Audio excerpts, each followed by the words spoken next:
Hello, welcome to Inside the Birds Postgame Live. Geoff Mosher alongside Adam Caplan, and of course, Eagles Hall of Fame offensive tackle Trey Thomas. The regular season is over. The Eagles have won 22-16 over the New York Giants, and we're going to get into this game. I got people already texting me during the game, hitting me up on social media. It seems like unsatisfactory for a lot of people, but I got to hit the pause button and say this, and I'm glad we have Trey here to discuss it, Adam, but the Eagles just set a record, a franchise record, with 14 wins. All right, you can't win 14 wins every day. They just set a franchise record for 14 wins. They are the number one seed in the NFC. They are NFC East champions again.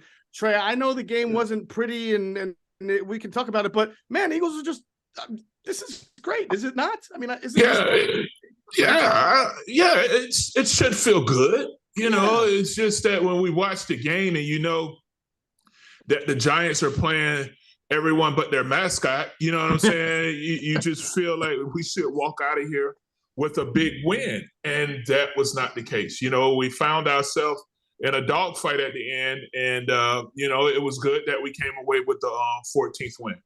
Yeah, hold on real quick. I'm just checking the box score to see if the mascot had no, I didn't see it yet, but he might have made a tackle, though. You're right. But no, Adam, how do you see, I think that there's a lot to talk about that's not just relative to this game, whether it's injuries, whether it's rustiness.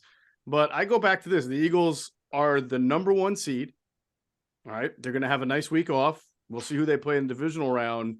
This is at least for 24 hours, I would think, to be celebrated and not sort of picked apart. And unless people are just concerned, I don't know. How do you feel about it? I would have some concern. I definitely would. So my take from this game is unevenness for both sides of the football. We'll get to defense later. Yeah, I got plenty to say there, and it's not going to be pretty. But overall, I think it was uneven offensively. I thought Hurts was rusty. I don't know how much they helped him. I still need to see more intermediate game. They had some. I want more. I think his lack of running. We came into the game thinking maybe they won't run him much. They didn't run him really at all. What happened was he had a scramble. He had a run when he was pressured. In fact, Geoff, you and I saw this, and we were kind of shocked. First quarter, our 3rd and 1, he actually goes down on his own without getting hit because he did not want to get hit. And it wound up being a 3rd and 2. He lost a yard, which he never does. I've never seen him do that. So clearly, and we'll have to find out what Sirianni said or what he's thinking, because we need to find this out. Was he told to do at all costs avoid contact? Because sure as heck looked like it today. It certainly looked like that. Go ahead, Trey. But on that particular play, I think that the ball was snapped. Something was wrong with the snap that made him, because everybody else was kind of standing still on that particular play. When sort of like a busted play? Yeah, I think the ball was snapped a little early, it was unexpected because no one else moved on that particular play, and then Hurts just kind of moved out to the side and slid down behind the line of scrimmage, which is a sack. So I think right now, guys, I think this is about, as you look toward the future and what this team really is, it's about your confidence level. And let me explain this. Mojo, to me, is a little bit of an overrated concept in that the 2017 team had no mojo. They barely beat like a bad Raiders team 6-0 in like 10-degree weather. Then they lost the season finale. And then, of course, they go and win the Super Bowl, right? And then last year, I brought this up on the Inside the Birds pregame live show, Trey. Last year, the Cowboys played their starters against the Eagles backups because they wanted to get their mojo, and they scored 51 or something odd points, right? And oh man, look, the Cowboys, and then they go and lose in the first round, they went and lost the wild card round to the 49ers. 49ers are a good team, but the point is that whole offensive eruption did nothing for them. They were the Cowboys when it was all said and done. So right now, I say it's all about your faith in this 53-man roster, which has gotten a lot healthier now with the return of Gardner Johnson and Quinn and obviously Jalen Hurts. So you may have concerns, Trey, but I mean, you're looking at this 53, assuming some of these guys are healthy. Yes, they're still a little banged up, but do you have faith in this roster and coaching staff? Yeah, I definitely have faith in this staff, but I think that in this game, I mean, if you go out there and we come out of this game with 30-something points and we have Jalen sitting in the 3rd quarter, that's what everybody was expecting, and that's why everybody has all these concerns. We thought that, hey, by halftime, we got Minshew in there just hanging out, we just pedaling the ball down the field, and we just trying not to have any turnovers or any more injuries. But instead, we got Hurts playing into the fourth quarter, where he's the one did he take the knee? Was he the one that ran victory? Yeah. I think he was, actually. Yes. I mean, that's where we're like, okay, wait a minute. We were sold that, all right, hey, the Giants aren't going to play anyone. They're playing their 2s and 3s. We should come out of this game feeling pretty good about ourselves, but we don't. But I think that I do have faith in this 53. All right. And I'll tell you one other point I make. I'm going to have to disagree. I love Charles Davis. I think he's an excellent analyst of the game. And he was saying he felt that the Eagles, the way they look kind of mad because they weren't really destroying the Giants, that they look like a team that wants to play next weekend instead of having a first round bye. No, they don't.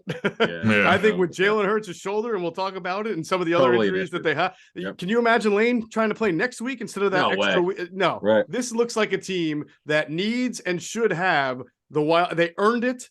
And I think that they'll benefit in the long run from having the week off, even if it means they're a little rusty in certain areas.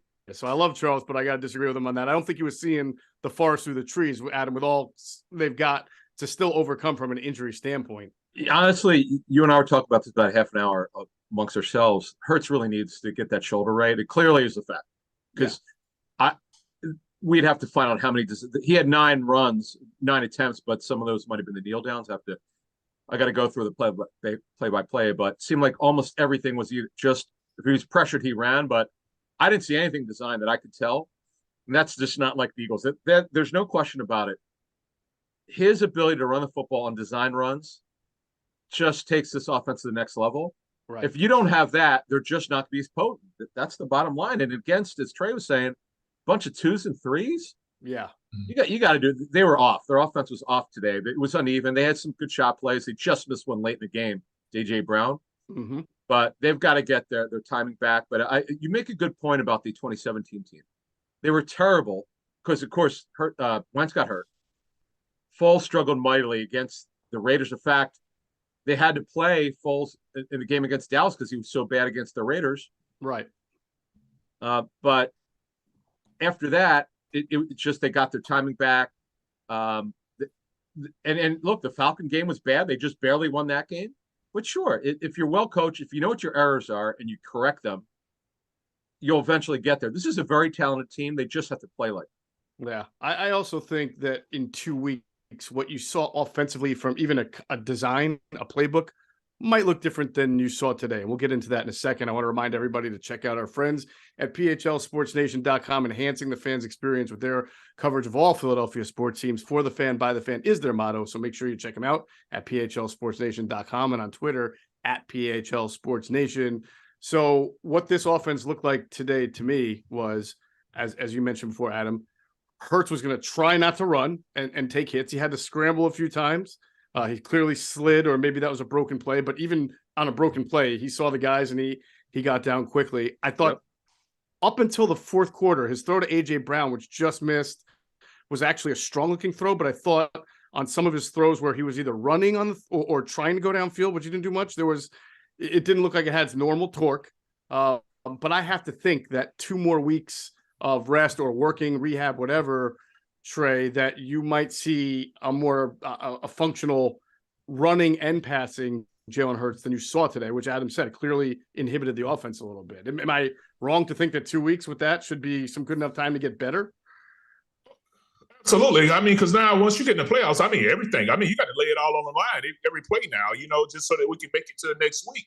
Right. Because it's win or go home. So I think that, yes, you give him those 2 weeks. You give him this week or two to get himself together, and it should feel a lot better. It's a shame that he had to play in this game, that we had to bring him back to win this game for us, but it is what it is.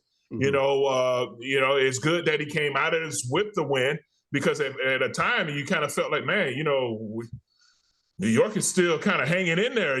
That would be like a heavy blow if you lose this game. But I think that they did enough to get it. But, these 2 weeks, I think that you'll definitely see him a lot more healthier. And then, you give Coach Sirianni and all these guys some time. Man, this offense is going to be something totally different.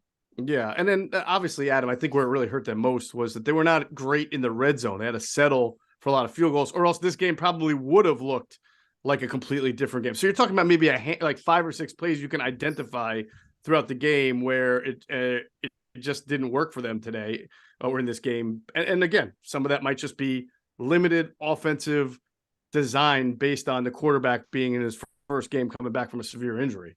Yeah, I just think the timing was off. I agree. With Hurts and his pass targets, I think that was pretty evident as the game went along. And then you mentioned bogging down the red zone. They had 4 field goals, which is not what they do. Right. They're so good in the red zone typically. For whatever reason, it just didn't happen. But overall, 22 points isn't bad, but bogging down the red zone areas is obviously got to be pretty disappointing to this coaching staff. And what do you think of the Eagles running game? Is just not the same as it was the first 8 or 9 weeks. Yep. Now everybody thought, well, you got Gardner Minshew in there. It's a little bit different. Now Jalen Hurts came back. He's not running. I mean, if this offensive line is supposed to be what it is and Miles Sanders is supposed to be who he is, it shouldn't have to take Jalen Hurts running 6 to 7 times for Miles Sanders to look like a good running back. But today he averaged 3 yards in this game on 11 carries. And if you go look at the last few weeks, they just have not been up around 4.5 to 5.5 per carry like they were earlier in the year. What I found, yes, I would say I would be concerned a little bit because one of the things they could do, and we've seen them do this a lot in the third quarter over games and some of their wins, is that they decide they're going to take over. They have a lead, they're just going to take over the run game. Now, remember no Lane Johnson. That's a huge deal. Mm-hmm. Jack Driscoll, unfortunately, is just not even close to Lane, not that anyone could be. Lane might be the best tackle in football. So that's a factor. And then they came out throwing, if you saw the first 3 plays, I think were passes, which is what they do. But it wasn't like Boston Scott. And the other thing that was surprising, and we have to kind of look at more into this left knee injury with Sanders. They pulled Sanders and Scott and Gainwell with the closers. That I know they had a good enough lead where you never felt like they could possibly lose. Mm-hmm. But it was just kind of odd that Scott and Gainwell were the closers and not Sanders. So I'm not sure what that means. That's yet another thing about this offense that's kind of confusing. Yeah, that was Trey. That's what I was thinking because I remember there are a couple games that stick out to me this year: Arizona and Jacksonville in the rain one, where for whatever reason the passing game wasn't as good as it was, say, against Minnesota, right? And then they decided ground and pound, and they did just that, ground and pound. And it wasn't really all about Jalen; it was more just about we're going to run on you. Of course, he was involved in that, but it doesn't seem like they've had that ability to shift to it when they want to just pound you away. They did a little bit there in the fourth quarter, and it set up their last, field goal. But it just has not. The averages show you they just have not been as prolific running the ball. Well, because this is a zone read system, because you have a pass built over the top of it. So the offensive lineman can't come exploding off the ball. You can't just put your hand down and just push off the ball because if you get to the second level, you have a penalty. Go back to the touchdown that was taken away. You got Dickerson that's 2 yards down the field. Hey, you know what? They give you a yard. You were 2. It was a penalty. It took points off the board. So that's going to happen. And I think that really does affect the run game when you say, all right, you know what, offensive line, I want you guys to come off, but just kind of stay right there. And that means that now the linebackers are going to be the aggressor instead of the offensive line being the aggressors and moving up to them. So I think the zone read concept does affect the run game because you can't come off like you would normally. And Jalen Hurts does help it because now he helps thin out the box because he can run out of the backside of it. But, to me, the zone read concept is what I think kind of takes a little thunder off of our run game. And do you anticipate that being a hindrance in the postseason, or do you just think that they'll re-up Jalen Hurts' running? You're just going to re-up Jalen Hurts' running. I mean, because that's all part of our offense. Look at some of the throws that were made where you got A.J. Brown on some of those slant routes. That's all part of the zone read concept where it looks like run, bam. All right, you know what? We bring the linebackers over. Then now we have the pass coming right over the top. So that's all part of the offense. And then, then you have the run that Jalen Hurts can add to it. So, I mean, it's just part of what this offense is. Right. But therein lies the concern because then he's going to start running again and probably take some hits. And these are going to be playoff defenses that he's taking the hits against. By the way, 3 of the last 4 games, Miles Sanders has failed to average at least 4 yards per carry. So he's been under 4 yards per carry in 3 of the last 4 games. Had a drop too. Yeah, yes. Not exactly good. Now, on the flip side, Adam and I on the pregame show tried to make everybody money. We tried to make you money.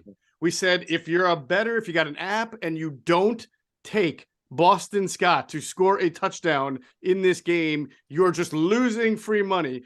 And I don't know if we said it, but if someone was smart, they would have taken the extra prop for the first touchdown scored, which was Boston Scott. I mean, again, the giant killer, and that, as you look at it being 22-16, it wound up being a pretty pivotal touchdown in the game. What an unbelievable story. How many touchdowns now is it, Adam? 10, and he scored in all 8 games. It's just ridiculous. It's 9 rushing and 1 receiving. It's just against the Giants. It's just, as you said on our pregame, it's hilarious.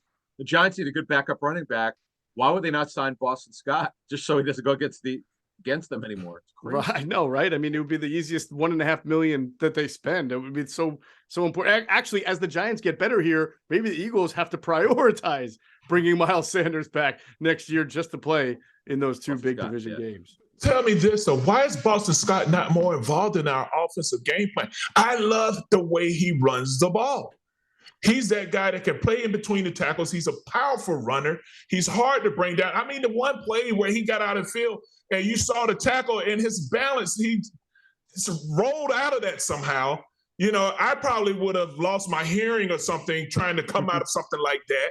You know what I'm saying? But he was able to just correct his balance, boom, right back up, and he's moving.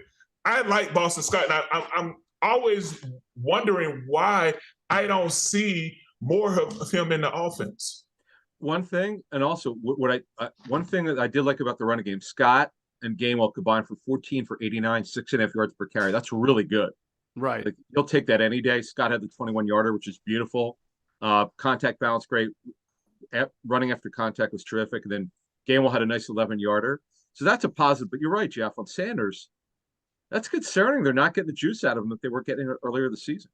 Yeah. And you know, we've sort of wondered about this running back committee all year long. Like, what after Sanders, how does it work? Because there have been times where Gainwell is the clear number 2. There were a couple of times where Scott looked like it just gets in and all of a sudden becomes the number 2 and then doesn't. Then Gainwell looks like he's the goal line back in a very odd way. But Trey, I guess I would ask you, if you're going to give more to Boston Scott, who are you taking the carries from, Sanders or Gainwell? Yeah, that is the question. Because, I mean, Miles is your home run hitter. Draft pick and all. Yeah, Miles is your home run hitter. He is the draft pick, but I just like his gameplay. I like the way he plays the game. I feel like you should add him into the gameplay just a little bit. Just there you go. I like it. Yeah. All right, let's finish up the offense on this. Congratulations go out to A.J. Brown. I think going into the game, it was a formality. He was going to pass Mike Quick and become the number 1 single season receiver for the Philadelphia Eagles in team history. So that's an impressive list there to pass Mike Quick. He's had that thing since 83. I think he's had the record since second year. So yeah, long time. So good for AJ Brown. I want to focus on Dallas Goedert. We said we felt he needed to be targeted a little bit more. He has not been targeted as much since he came back from the shoulder injury. He had 6 catches, but just 46 yards, which is not a typical Dallas Goedert. He's your run after the catch. He's your second on the team in yards per catch guy. The Giants had a good beat on him. I don't want to take any credit away, but they've really sort of not reprised the role for him, Adam, right? That he had I'm telling you, I like the offense of the first 8 weeks a lot more than the offense since. And that includes that 4-game stretch where they were scoring like 30, 38 points. I still thought the balance and the way it was difficult to defend them in the first 8 weeks was their best offense. Well, obviously today, Hurts not being part of the run game was impactful, because that when you have to load up the box to worry about Hurts, that opens it up for everybody else. In fact, Goddard had the 14-yarder. He had the screen, the tunnel screen, I think. Finally, as you brought up in the pregame, we need to get the tight end screen back, and he hit it. It was fine. It was nice, 14 yards, but we need the impactful plays over the middle with Goddard when he just runs right down the seam, like all the athletic tight ends do in the National Football League. I think the coaches have to go back to the lab. They got to do a self-scout on what has happened to the intermediate passing game. Smith, yes. Devontae was also great today. We shouldn't dismiss him. He did a good job. He had some really tough catches. But there's something missing from this passing game. And I understand a lot of it works off of Hurts in the run, They got to get that back. Yeah. And I will say this to Trey. AJ Brown, Devontae Smith, because I don't want this all to sound negatively. Again, they're 14 games. Those two guys are going to be a problem in the playoffs for some team. Whoever the Eagles play, whether it's the Cowboys, Tampa Bay, whatever it is. I mean, those two guys are going to be a real problem for cornerbacks. As long as Jalen Hurts continues to get his arm strength back, and you saw it even today on a couple of throws, and even when they're short, like AJ doesn't need too much. A slant here, a swing to Devontae. These guys run after the catch really well. They're going to be an issue. Yeah, absolutely. I think this receiving core is top notch. I mean, even adding Quez Watkins into that group, someone that could take it over the top. That this is an extremely deadly offensive receiving core. All right. Everybody take a big deep breath because we're about to talk about Jonathan Gannon and the defense. And I want to keep it civil here, everybody. All right. So take a big deep breath. I'm even pissed off. While we hear from our friends at Rivers Casino and Sportsbook. Game night for me is every night. At the place where I meet up with the guys, grab a cold one, and watch the big game on the big screen. So whether it's the money line, the pass line, or a parlay, I'm in it to win it. This is my city, and this is my place. All right. Big thanks to our friends, Rivers Casino and Sportsbook, host of Inside the Birds pre-game live. And no, the Eagles did not cover. As Adam pointed out, they didn't even cover the original line, which was 7.5. That's before we found out Davis Webb was going to start, and it rocketed up to 16.5. They didn't even cover the 7.5. You know why? Because they were cruising along, finally pulling away. And then Kenny Golladay had a dust off the old uniform, get on out there. And that was a great catch. It was a nice catch. Against his former teammate. And trust me, when I say these coaches did not want to play this guy this season, they were so over him, this new staff. Oh, my God, yeah. They kind of buried him. And my guy, Larry Cager, how about Lawrence Cager leading them? Very active former tight end for the Jets, is playing receiver. Well, actually, no, he's playing tight end, I think, for the Giants, but probably played receiver today. But look, overall, as we move from offense to defense, again, with the for whatever reason, Gannon decided to play coverage, which I'm so blown away by that. Davis Webb has not played in years. Okay, I haven't seen this guy play a full game since the Senior Bowl. When I first saw him coming out of where I know he was at Texas Tech, one of the schools. No, he transferred. Texas Tech, yeah.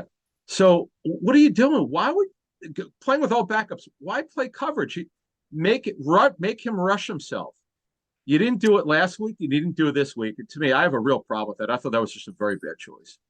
Trey, any ideas on why? Adam asked a great question. I feel like we've been asking that question for a long time. By the way, Texas Tech and then Cal for Davis Webb. Cal, Well, I went into this game and I'm like, you know what, Davis Webb, he could have been the Brett Favre of sack records. You know what I'm saying? And just laid down and allowed the Eagles to go ahead and break Chicago's sack record. But he did not. He went out there and he battled. I was very shocked at, the energy that he played with.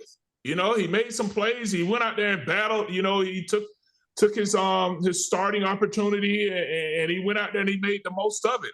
I was extremely shocked to see how he made some plays on our defensive front, on our defense. Oh, he developed that little Russell Wilson spin away thing in the pocket. I'm like, has he been studying that for us? That was weird. Yeah. And he runs over Blankenship for a touchdown. I mean, Doc would never. Brian Dawkins would never.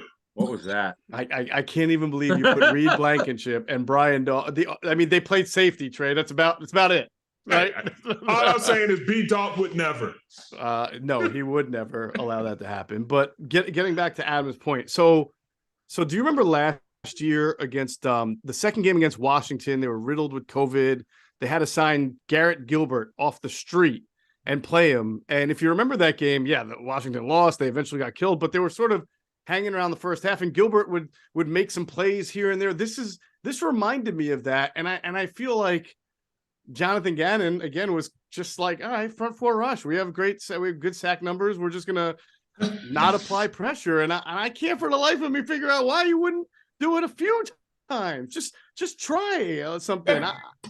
this is our biggest concern, I think, going into the postseason, is that when those quarterbacks go from, who they've played left, from Justin Fields and Davis Webb and Andy Dalton, to either, Dak or Tom Brady or Aaron Rodgers, and then who knows after that this thing's going to get ugly because of him. That's the fear, Trey. Do you have that fear, or is it a little bit of panic? What do you think? I'm hoping that he's just kind of like, you know what, I just want to let my guys go eat. We were up, until the end of the game, we were up, 19-0, so, hey, man, front four, go eat. But, I mean, he was out there scrambling around, making some plays, a lot of incompletions, a lot of rush throws. But, I mean, I don't know. I would much rather, with the secondary that we have, let them go ahead and cover. Get a little physical with the receivers. Make them throw some blitzes at them a couple of times. Try some stuff. That's what I'm talking about. Yeah, try some stuff. That's what we mean. Yeah.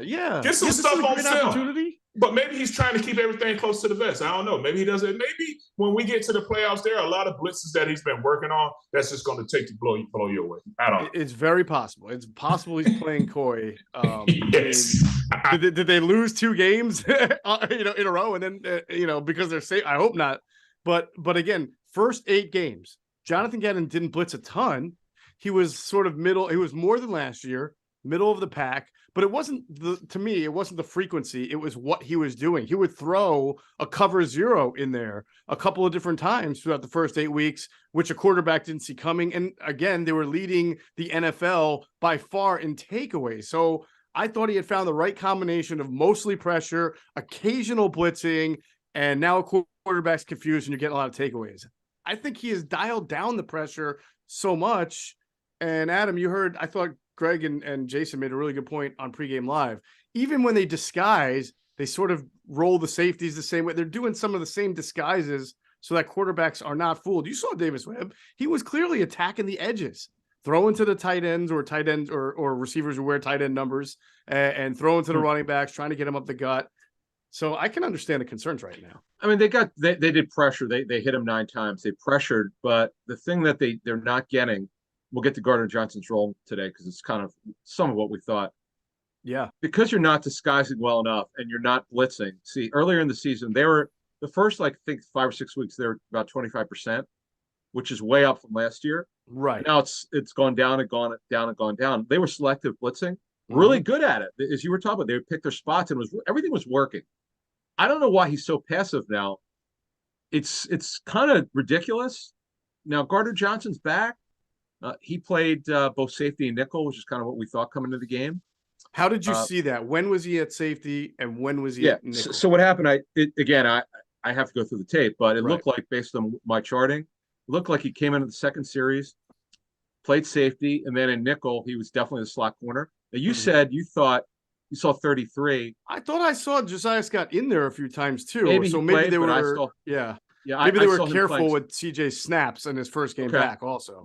He had he actually had 7 combined tackles. He tackled for loss, Gardner Johnson, but he definitely was playing slot. Because what happened was, because Eagles were up by so much, when they're up like 16-0, you saw him almost exclusively playing inside, and then Blankenship playing deep safety. Trey, playoff game, you want CJ Gardner in the slot with Reed, Blankenship at safety, or do you want CJ Gardner at safety with Josiah Scott in the slot? Oh, now, when it comes to secondary play, that's something you got to go towards Jason Avant. Because he's in favor of CJ Gardner Johnson in the slot with Reed Blankenship in at safety next to Marcus Epps. And I get that. I second whatever Jason Avant feels on that. You're just signing off. You co-sign. What if he said Trey Thomas? I want Trey Thomas as my slot corner. You're going to co-sign on that? No, I can't do that. No, my hamstrings, I got to stretch properly. Just analyzing, and I agree with you. You kind of leave this to the experts, to the guys who played. The guy flourished, CJ Gardner Johnson, playing in this defense at that spot, safety. He was leading the NFL in interceptions, and I remember us talking about this. Those were not like right place, right time. He was making plays with his skill set. You start to put a guy now back at nickelback, where he did play with the Saints, but in a different defense. And now you have him running around man coverage because they do a lot of man match on the inside. I almost feel like that takes him away guys like to play in zone or deep safety because they get their eyes on the ball and they have a chance to make a play on the ball. Your zone, you're running around, your back's to the quarterback. I mean, your man, you're running around back to the quarterback. So I understand what Jason was saying. And listen, maybe there's not a right answer here, but I just like coaches. I know coaches always like to, like just with the offensive line, they want to be where guys are comfortable and they don't want to move around too much. So I think it's pretty fascinating. It will be fascinating to see, Adam, what they decide to do here. And it looks like, I don't know if we can, again, use this game as a total litmus test, but they might be thinking to try to hedge themselves and play them in both in different packages. Based on what we see from Gannon, he's conservative. I'm sure there's no way he won't be playing slot at some point during it. Because Gardner Johnson's way better. In fact, Greg told us that Gardner Johnson was one of the best slots he saw last year. Okay. And look, without Maddox, I get it. And the Eagles are hopeful that Maddox will be able to play at some point during the playoffs if they go far enough. But he'll have been out for a while if he does play. So to answer your question, just our study of Gannon over 2 full seasons now, I would expect to see a lot of what we saw today. And obviously Gardner Johnson will have better conditioning after this game now. He was pretty active today. We don't know what his snap count was. He was in there pretty early. And by the way, Robert Quinn had a nice rush. He had one nice rush. I was going to say there was a Robert Quinn sighting, and then it was over. It's just like he had a rush, and that was it. He was almost there. Story of his Eagles career, my friend. It's more than he did the last time he played. That's a good point. We actually saw that he was on the field, so that's good. That's excellent. Only a 4th round pick for that. Right. All right. As far as the rest of the defense, I thought, it's not going to be Reed Blankenship's best moment, but he can overcome that. That was a pretty nifty play design. TJ Edwards made a few plays out there. Thought he looked all right. So we'll see. Should have had a pick. Should have had a pick. There were a couple of times the Eagles got their hands on the ball, but just could not come through with a turnover. And that's sort of the story of this defense, second half compared to first. They're still stingy as far as scoring touchdowns on them. They can sack the heck out of you. We've seen that, but they do not produce nearly as many turnovers in the second half of the season as they did in the first. And I think we probably would all agree that if you're going to win some playoff games, you're going to need some turnovers, right? We all think about how the Eagles won the NFC Championship over the Vikings in 2017. The second drive, Case Keenum gets strip sacked by Barnett. Or no, I'm sorry, hit by Barnett. Chris Long. Patrick Robinson returns the was it Chris Long? I thought it was Barnett. No, in the Super Bowl, but no, I'm thinking the NFC Championship game. Yeah, Chris Long, wasn't it? Maybe it was Chris Long. Somebody hit Case Keenum. Patrick Robinson catches it and takes it back for a touchdown, and then history from there. So here's sort of the way I see this thing. Remember, now they have a bye. When you have a bye, you self-scout. Yep. I don't know who Gannon listens to. I don't know who his top guy that could really get in his ear and say, "Hey, man, we really need to look at this." And obviously, that the competition level is going to be way better. You gotta pick and choose your spots to blitz, man. They're just not aggressive enough. Yeah, we don't need super aggressive. It's not Buddy Ryan. This defense is not made to do that. The Fangio defense. And by the way, I know we're told he visits every so often. It might be like once a month. I don't know what they're talking about, but Vic has got to get in the guy's ear as a confidant for Gannon. You got to pick and choose your spots to blitz. You're not doing it, and you're giving a guy like Davis Webb too much time. That's just unacceptable. You got to start pressuring. All right, there you go. We're going to take one more break, get back to some good special teams news for the Eagles that we need to talk about, and then a little bit of a look ahead. Let's take a break and hear from our friends at Sky Motor Cars. Cars in Westchester is a different sort of dealership. All it takes is one look at their Highline pre-owned vehicles that people all over the country want and need. Owner Brett Schiller, make sure you don't spend a dime of your money before you purchase the car. Sky Motor Cars allows you to make all the decisions regarding your next vehicle. At Sky Motor Cars, you never have to spend more than necessary.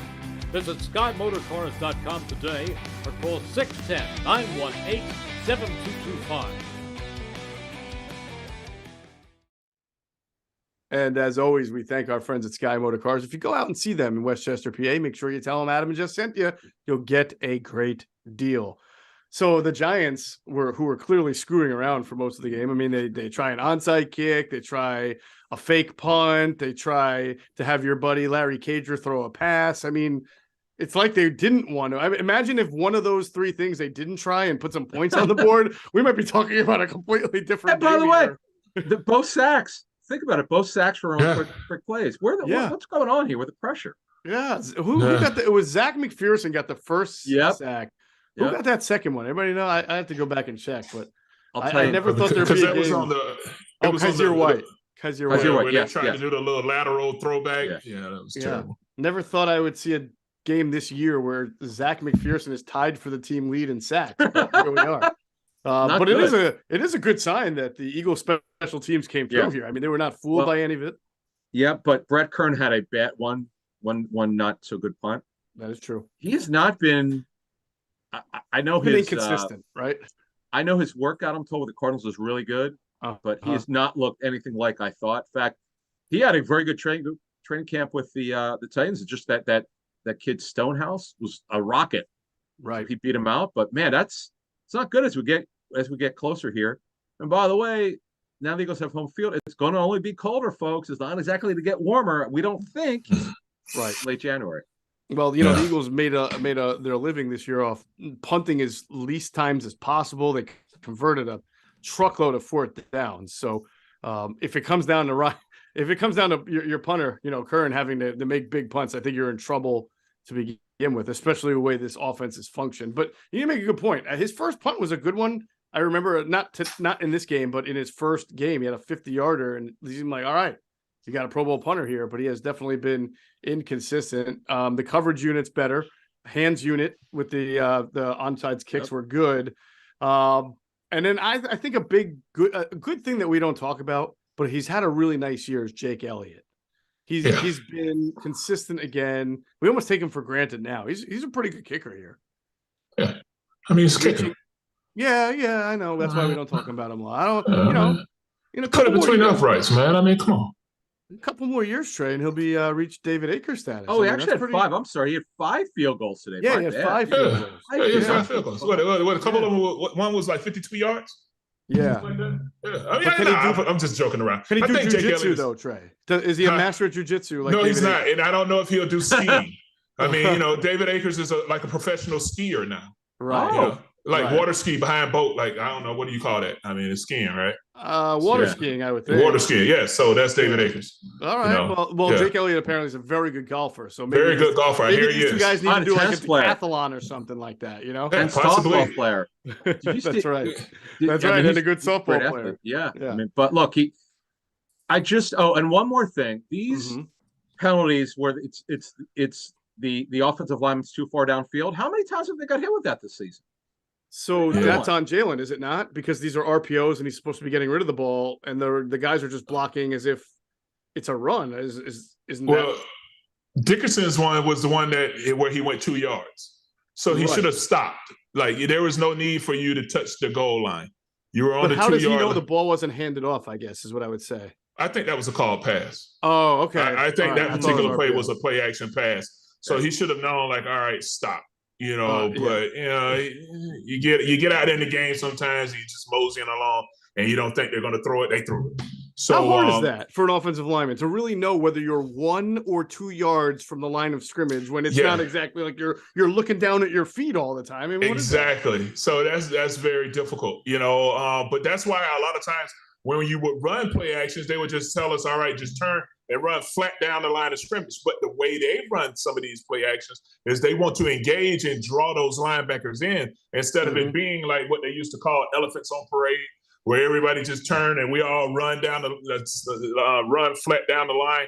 These guys try to come off as if it's a zone run to draw the linebackers in. But sometimes you just get caught, moseying along.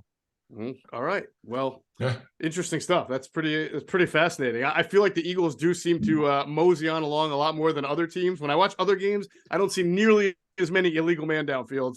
I see RPOs, but I don't see as many penalties. So maybe the guys are not making that 8 a.m. Stoutland University class on illegal man downfield. They got to get brushed up on that. Seriously. So, let's just so quick before we end it, look ahead a little bit, because the Eagles will, as the number 1 seed, will play the lowest seed that wins. So you'll have Dallas playing Tampa Bay. That's the 4-5 game, right? The 3-6 game will be Minnesota, New York, I believe, and it's still right now undetermined because there's a Packers play tonight. What's going on there? So, but if it's the Packers that win and get in, then they will play the Niners. So I'm thinking the most likely scenario for the Eagles is that they'll wind up playing either Dallas or Tampa Bay. Dallas lost to Washington. I don't know what's going on there. I mean, the game was going on at the same time. I almost can't believe it. But Trey, if you had to pick a matchup here, division rival Dallas or a Tampa Bay team that was like basically awful until the last 2 weeks of the season? You know what? I would like to see Dallas again. Okay. I really would like to see Dallas again. I mean, you want none of Tom Brady. Oh, no, I'm not. It's not. Tom Brady doesn't scare me, you know, because he's not the Tom Brady of old. You know what I'm saying? So that's not the same person that I'm worried about. Just to whoop Dallas again, you know, would just be awesome to me, you know, just from my own personal. But if it's Tom Brady, then so be it. I think that this defense is can handle that. All right, spoken like a true Eagle there, wanting Dallas. What do you think, Adam? I would love to see Dallas just because the way the defense played the last game, and obviously Hurts didn't play in that one. And the first one he played, and the run game was impactful.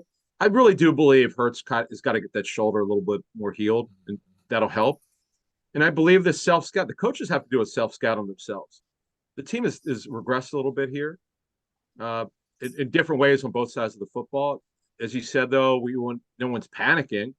They didn't end the season well in 2017. That was because of Foles didn't play well until those two big playoff games. But there's time here. There's nothing like panicking, but there's some self-scouting they have to do. They have to be sharper. The coaches have to take a look at themselves. And we know that Sirianni, and I do believe him, they always beat themselves up first. The coaches do. Yeah. And that's how you figure it. And you don't deny that there are issues. There's some small issues on both sides of the football. We talked about Gannon, what he's got to do. He's got to pick and choose his times to blitz because he's not doing it. And they got to force turnovers, which they're not doing. And then offensively, got to get that intermediate passing game, which we were talking about, get Goddard more involved in certain type of plays, get more explosiveness. Mm-hmm. And Hurts, number one thing on offense, they've got to do when they come back. Hurts has got to be a meaningful part of the running game, or they're just not going to get the Super Bowl without it. All right. That is a good way to end it there. It has been a fantastic season. I've enjoyed doing the show. We will not have one, obviously, next week because of the bye. So also, for those who listen to the show with Adam and I on the Fanatic 97.5, either Monday or Tuesday nights, this week we will not be on the Fanatic. So we will be back the following week after that, I believe. So just a little PSA for everybody there. But our pods will be back. We'll be back Wednesday morning, right? We're back this week? The pod will be back Wednesday at 6 a.m. and we'll have a lot. We'll sort of do the film review as we always do, but then also look ahead, get the injury situation, and get everything going. So look forward to seeing everybody or talking to everybody then. For Trey Thomas and Adam Caplan, I'm Geoff Mosher. Thank you for watching Inside the Birds Postgame Live.